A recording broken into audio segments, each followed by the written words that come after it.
안녕하세요. 요즘 젊은이들이 수도권에서 집 한 칸 장만을 하려면 적어도 20년 이상 열심히 모아야 가능하지 않을까 싶습니다.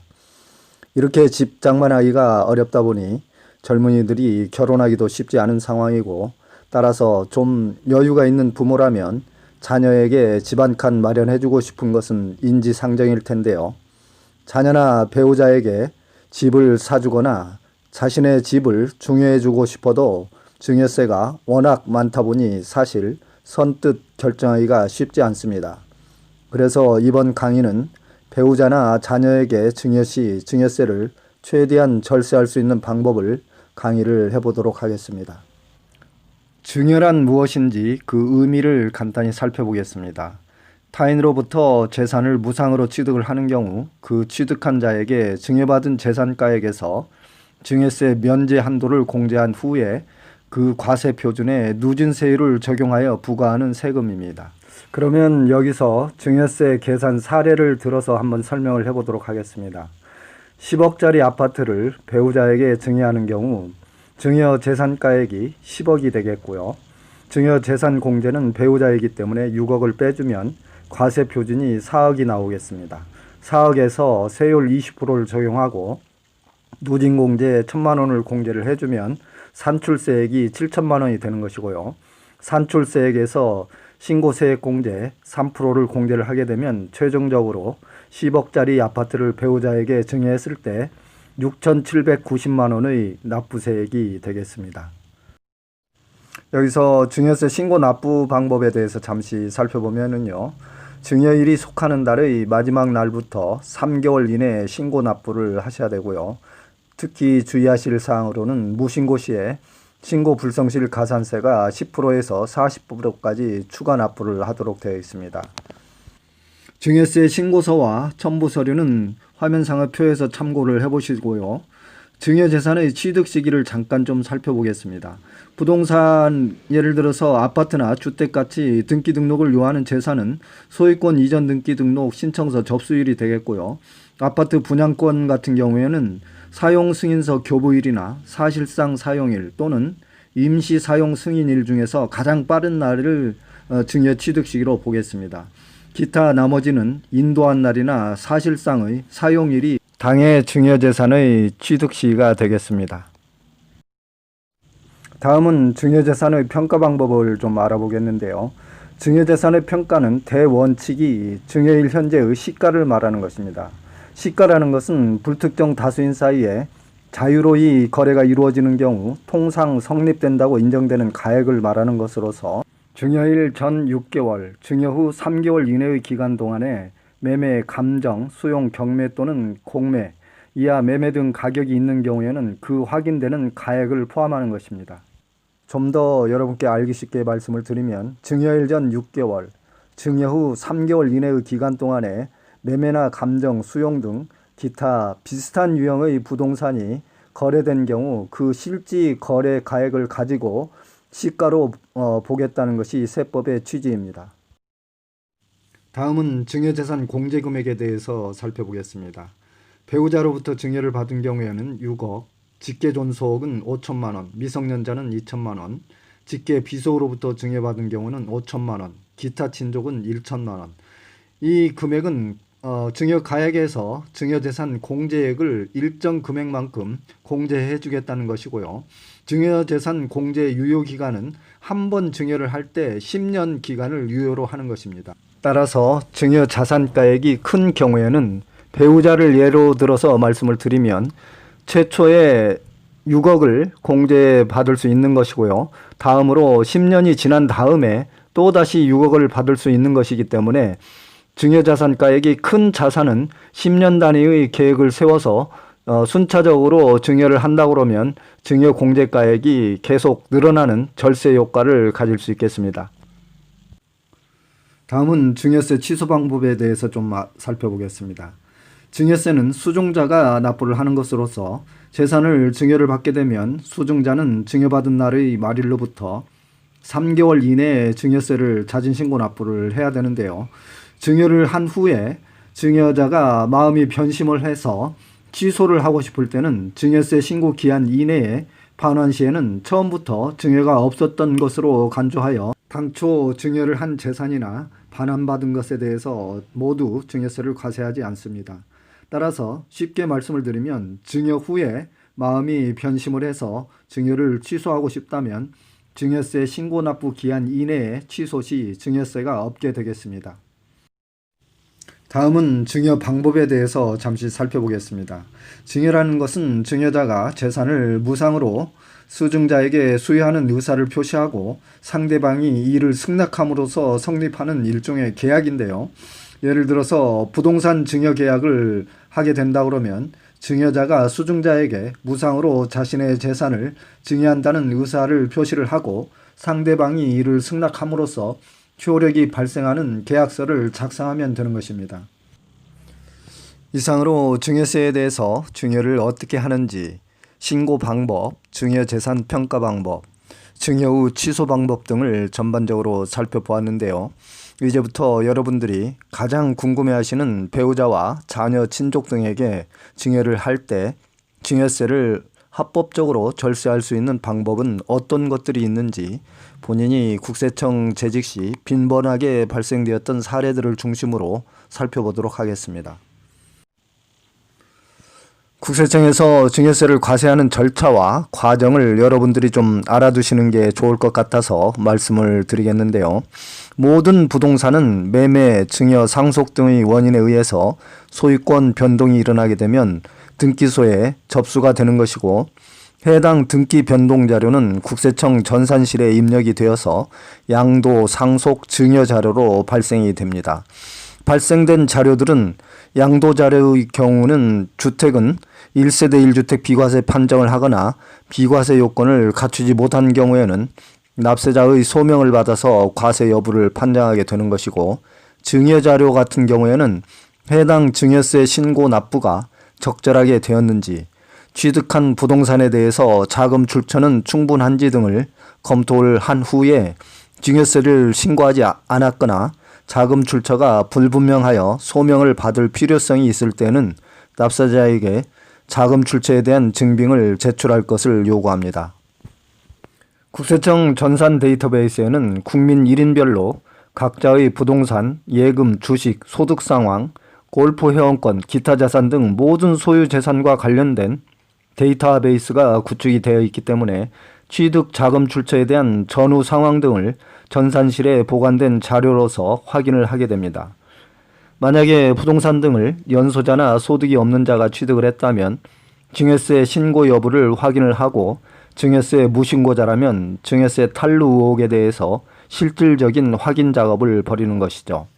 예를 들어서 A라는 사람이 B라는 부동산을 취득을 한 경우에 그 사람의 직업, 나이, 소득 및 재산 상태 등으로 보아서 당해 부동산을 자신의 능력으로 취득하였다고 인정하기 어려운 경우에는 취득자금 출처 조사를 하게 됩니다. 이때 취득자금에 대해서 충분한 소명을 제출하지 못하고 재산을 자력으로 취득하였다고 인정하기 어려운 경우에는 상속세 및 증여세법 제45조 재산 취득자금 등의 증여 추정에 의해서 당해 자산의 취득자금을 증여받은 것으로 추정을 하여 이를 그 재산 취득자의 증여 재산으로 한다거나, 채무를 자력으로 상환하였다고 인정하기 어려운 경우 증여받은 것으로 추정을 하여 이를 그 채무자의 증여재산 가액으로 한다는 규정이 있습니다. 즉, 다시 말씀을 드리면 증여 추정이라는 것은 어떤 사람이 재산 취득 자금을 충분히 자금 출처에 대해서 소명을 하지 못하거나 또는 채무를 상환했는데 본인의 자력으로 채무를 상환하였다고 인정하기 어려운 경우에는 그 금액에 대해서 이를 증여로 추정을 하여 그 추정 가액에 대해서 증여 재산가액으로 보고 증여세를 과세하겠다는 취지입니다. 여기서 잠깐 제가 국세청에서 근무를 하면서 수많은 자금 출처 조사를 진행을 하면서 느낀 사례들을 몇 가지 말씀을 드리자면, 과세당국에서는 어떻게든 증여받은 자금 출처를 확인하려고 노력하는 것이고, 소명자 입장에서는 차마 증빙으로서 모든 자금을 입증하기 어려운 경우가 있을 수 있습니다. 예를 들어서 본인이 틈틈이 알바를 했다거나 또는 부모님이 준 소소한 용돈을 받았다거나 더러는 친지로부터 세뱃돈을 받아서 저축을 했을 경우도 있을 수 있겠는데요. 이러한 세세한 부분까지 모든 증빙 서류로 소명을 한다는 것은 불가능하기 때문에 국세청에서도 그 점을 감안하여 증여 추정 배제 한도 금액을 정하고 있습니다.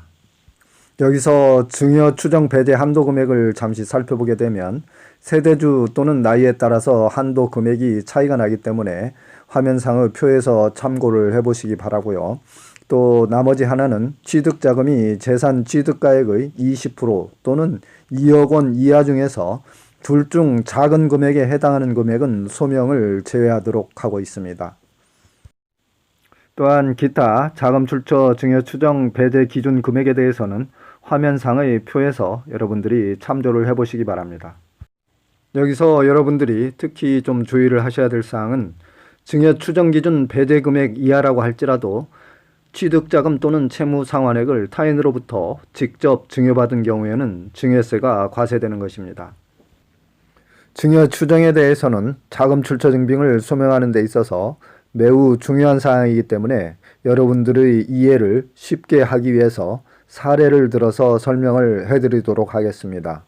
예를 들어서 만 35세의 A라는 사람이 8억 원짜리 부동산을 취득을 했을 경우에 자금 출처 소명 금액이 6억 5천, 소명하지 못한 금액이 1억 5천이라면 취득 자산가액의 8억 중에서 20%인 1억 6천과 2억 원 중 작은 금액은 1억 6천이기 때문에 소명하지 못한 금액이 국세청에서 정한 한도 금액 이하이므로 증여 추정 재산가액이 없어서 증여세는 과세되지 않게 되겠습니다.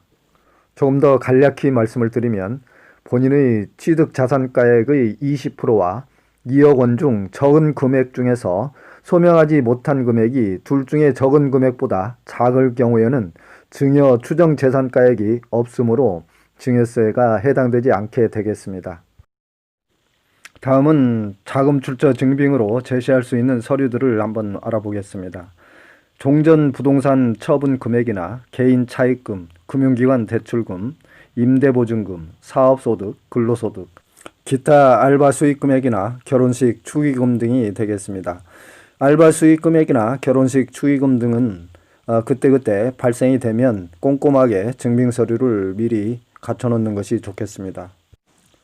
다음은 실질적으로 증여세를 절세할 수 있는 방법은 무엇이 있는지 살펴보도록 하겠습니다. 첫째는 증여세 공제 한도를 최대한 활용을 하는 것입니다. 예를 들어서 배우자에게 증여를 하는 경우에 10년에 걸쳐서 6억까지 공제가 가능하므로 비록 기간은 길지만 장기적으로 10년 단위의 계획을 세우셔서 10년마다 장기적으로 6억씩 공제 한도 내에서 순차적으로 증여를 한다면 증여세를 한 푼도 안 내는 방법도 있을 수 있겠고요. 둘째는 증여세 자진신고 납부 기한 내에 신고를 함으로써 신고세액 공제 3%를 받을 수 있는 것이고 무신고로 인한 가산세를 물지 않게 되는 것입니다. 다음으로는 부담부 증여가 있겠습니다. 부동산을 증여할 경우에 은행이나 개인 사채 또는 부채 등을 함께 증여를 하는 경우에는 부동산의 증여가액 중에서 부채를 뺀 나머지 부분이 증여 금액이 되기 때문에 과세 표준이 작아져서 세금이 줄어들게 되는 효과를 가질 수 있겠습니다. 여기서 특히 주의하실 점은 부담부 채무액에 대해서는 추후 자산을 양도 시에 양도소득세가 과세가 되는 것입니다. 여기서 부담부 증여에 대해서 여러분들이 좀 알기 쉽도록 예시를 들어가면서 설명을 해드리도록 하겠습니다. A라는 부동산이 10억짜리인데 당해 부동산에 임대보증금 5억과 은행 채무가 2억이 있다면 채무액이 7억이 되는 것이고 증여가액은 부동산가액 총 10억 중 채무액 7억을 빼게 되면 3억이 순수하게 증여가액이 되는 것입니다. 채무공제액 7억은 추후에 당해 부동산을 양도시에 양도소득세가 과세되는 것입니다. 또한 추후에 채무공제액 7억에 대해서는 채무에 대한 변제가 있을 경우에는 별도로 자금 출처를 소명을 해야 되는 것입니다. 다음으로는 증여 재산가액이 매우 큰 금액이라고 그러면 배우자나 자녀 여러 명에게 공동으로 분할해서 증여를 하는 방법이 증여세 과세 표준 누진세율 구간을 낮추는 방법이 되겠습니다. 다음은 다주택자인 경우에 양도 차익이 큰 부동산부터 증여를 순차적으로 하는 것이 좋겠습니다. 왜냐하면 어차피 양도소득세를 부담을 해야 된다면 증여를 함으로써 양도소득세를 절감할 수 있기 때문입니다. 증여 시에는 현금 증여보다 부동산 증여가 훨씬 더 유리하겠습니다. 현금 증여 시에는 전액 증여세 과세가액이 되지만 부동산은 기준시가로서 시가보다 낮은 기준시가로 증여재산가액이 결정이 되기 때문에 훨씬 더 세금 측면에서 유리하겠습니다. 다음으로 증여받은 재산은 최소 5년 이상을 수증자가 보유를 하는 것이 좋겠습니다. 수증자가 부동산을 5년 이내에 양도를 하게 되면 양도세 2월과세 규정이 적용이 되기 때문에 증여자가 부동산을 양도한 것으로 보아서 다시 양도소득세를 계산해서 납부를 해야 되는 것입니다. 화면에서 증여세율표와 증여공제 한도를 보고 계시는데요. 증여세를 사전에 계산을 해보고 세율 구간이 어디에 해당되는지, 또 증여는 누구에게 증여를 해야 공제 한도가 큰지를 사전에 미리 꼼꼼하게 체크를 하셔서 누진세율 구간을 잘 활용하시는 것이 절세하는 방법입니다. 누진세율 구간이 각각 10%씩 차이가 나기 때문에 증여재산가액을 잘 조절하신다면 증여세 약 10%가량을 절세할 수 있게 되는 것이죠. 지금까지 증여세 절세 방법에 대해서 세법에서 정해진 한도 내에서 합법적인 절세 방법은 거의 대부분 살펴보았는데요. 이제 마지막으로 여러분들에게 꿀팁을 하나 더 알려드리도록 하겠습니다. 예를 들어서 배우자나 자녀가 현재 일정한 소득이 있는 경우에 그 소득 금액이 비록 작다면 나중에 어떤 부동산을 배우자나 자녀가 취득할 경우에 자금 출처를 소명하는 일이 생기게 되는 경우에 배우자나 자녀의 소득은 최대한 많이 저축 금액으로 예금을 해두시고 소소한 생활비나 용돈 등은 가급적 능력이 있는 부모가 대신 사용을 함으로써 배우자나 자녀의 소득 증빙을 최대한 많이 확보를 하는 것입니다. 그렇게 되면 배우자나 자녀가 벌어들인 소득에 대해서는 비축해둔 예금액이 최대한 많아질 수 있기 때문에 자금 출처 소명 시 매우 유리한 방법이 될 수 있겠습니다. 이상으로 오늘 강의를 마치고 다음 강의는 정부의 부동산 대책으로 인해서 2021년 즉 내년부터 새롭게 바뀌는 부동산 세금 제도가 어떻게 달라지는지 강의를 준비하도록 하겠습니다. 여러분들 함께 시청해 주셔서 대단히 감사하고요. 늘 하시는 일 잘 되시고 건강하시고 행복하시기 바랍니다. 산울이었습니다. 감사합니다.